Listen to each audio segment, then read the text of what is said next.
Welcome back to the WDS Originals YouTube channel. My name's Jason and this is Adil'S E36 engine. Now, as a lot of you will already know, this engine is an M50 B28 turbo.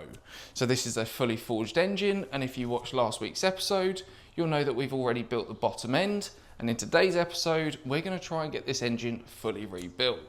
So we're going to get that cylinder head on and all the ancillaries so that this thing is ready to go back in his E36. And if you're enjoying the content, there's plenty on the channel and plenty more to come, so be sure to hit that subscribe button. Now, we've got less than 2 weeks until this car goes for mapping, and obviously we've got quite a lot to do. But for now, let's get cracking.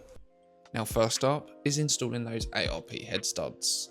Once this is done, we could clean the cylinder head so that we could get the head gasket and start getting these two together. Anytime today, Adil. Thought you wanted to get this done. Now, Adil'S using an Athena cut ring gasket, and having had previous experience with both this style and an MLS, both are great options. It all depends on your exact build. So this is a brand new head gasket with new cut rings, and then we can put the cylinder head on, as you can see us doing now. Down and guide me onto the studs. You're coming through with Onto the studs. That's on the stud, mate. You're on the stud here. This one's on. That's it. Steady, steady, steady. My fingers are in there. And with the head now seated properly, it was time to put the ARP lubricant on the nuts and washers and start torquing them to spec. Now, there is a specific pattern to this, and of course it is worth researching, as it is very important to get this right. Now, with a bit of assistance from my foot, we managed to get these all torqued to spec. They M50 springs, valve springs. No dual M50 non-VANOS dual valve springs. Yeah. You can rev this higher then, can't you? Is that right? Indeed, yeah, I can send it to the moon. Would you actually have the rev limit set at? Last time around it was 7.9. This time around, I don't know, probably a bit lower.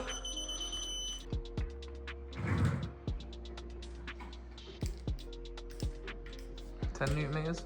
I was about to ask you to double check, I'm pretty sure it is. Definitely a 10. So with the head now torqued to spec, it was time to get the lifters and the lifter trays. As you can see here, Adil'S putting all the lifters in the tray itself, and then we're going to simply put some magnets on the other side, flip it over and install them in the engine.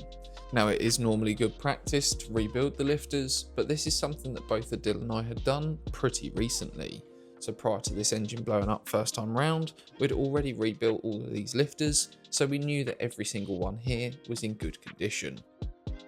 Now, this process got repeated, and it was then time to install the cams. And as you can see, I'm applying some assembly lube, and in comes Adil with the actual cam itself. One bump stick. Now, one thing that's incredibly important is use plenty of assembly lube. Where this engine is dry or clean and fresh, there simply isn't enough oil going to be circulating around on the first startup. So this assembly lube acts as a form of protection upon the first startup. Next came tightening those cam carrier caps, and again, there is an order to this, so do be careful. You ever snap one of them? No. What are we trying to say? They do snap, don't they? Yeah, they do, but I mean, like, you try and jinx me. No, of course not.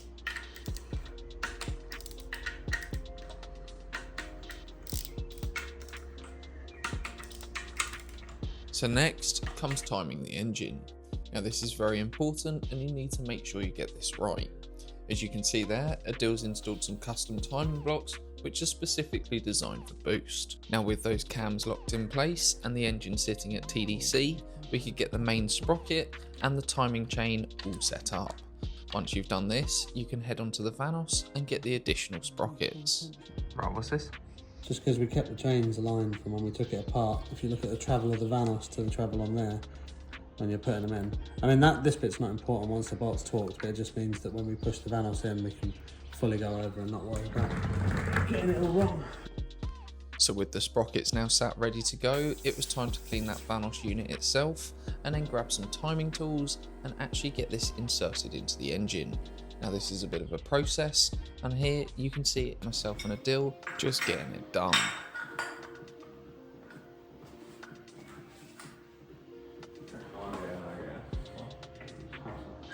Get it right.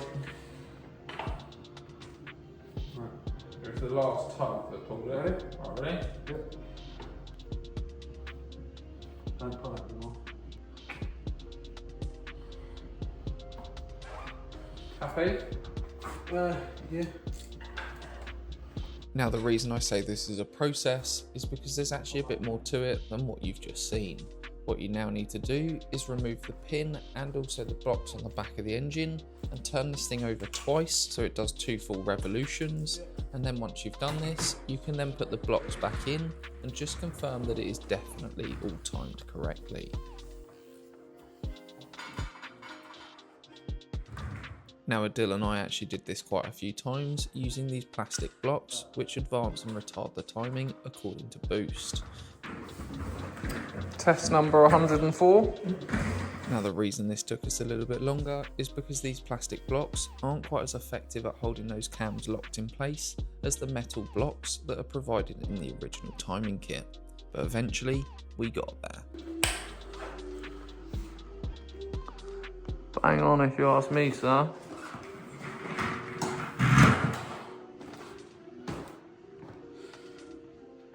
Yeah, spot on. Beautiful.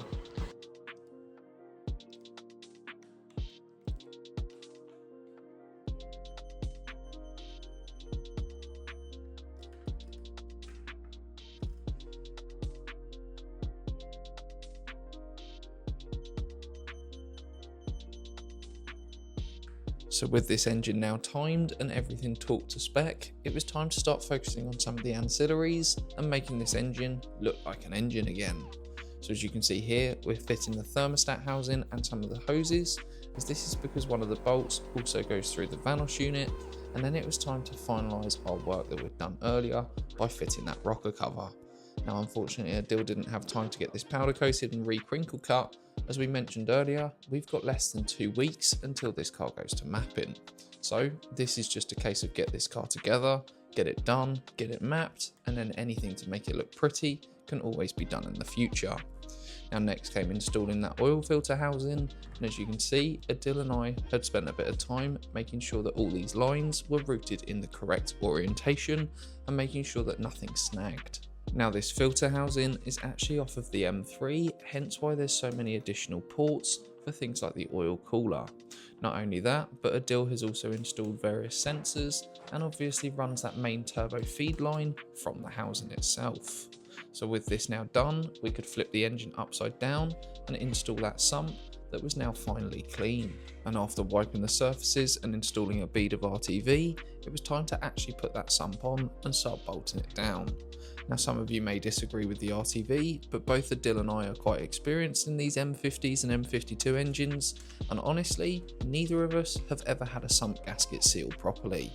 And yes, that is using a genuine BMW gasket and also aftermarket solutions.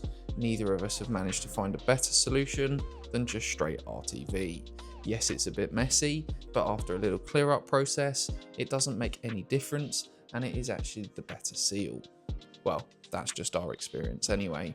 Now with the sump installed and this engine being sealed from both top and bottom, it was time to start bolting on all those ancillaries. We still had quite a few bits to do, but realistically, we were well on our way to having this engine complete. Now having stood this engine up and seeing it as a complete tool block, this gave us the motivation we needed to smash through all these ancillaries. So teamwork making the dream work, both Adil and I got to work and started smashing through this. I also volunteered to do the exhaust manifold, which in hindsight I somewhat regret. Anyone that's done this before will know just how much of a pig of a job this is, especially with this Elite Development's turbo manifold, as it makes access incredibly difficult. And after almost losing the will to live, Adil gave me some more work in the form of these EGTs. And once that was all done, it was time to clean up the turbo flange, install the new gasket, and of course add some copper grease. And then grab that turbo. Give me a nut then, Jesus, hurry up.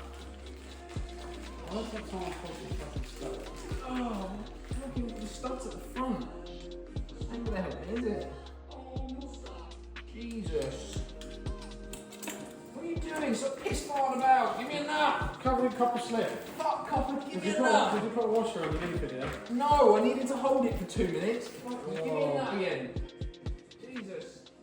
So after terrorising each other for about 4 hours straight, this engine was pretty much complete. We needed to connect a few of those oil lines and those coolant lines to that turbo, and then with that done, it was time to stand back and admire the work. Not for too long though, as this engine needs to go in the E36 ASAP and get run up to temperature and get ready for mapping that's in less than 2 weeks. So I'm going to invite you guys to join us in next week's episode, where we'll be putting this engine back in the car and getting it all run up, ready for mapping. But for now, I just want to thank you all for watching, and I look forward to seeing you then.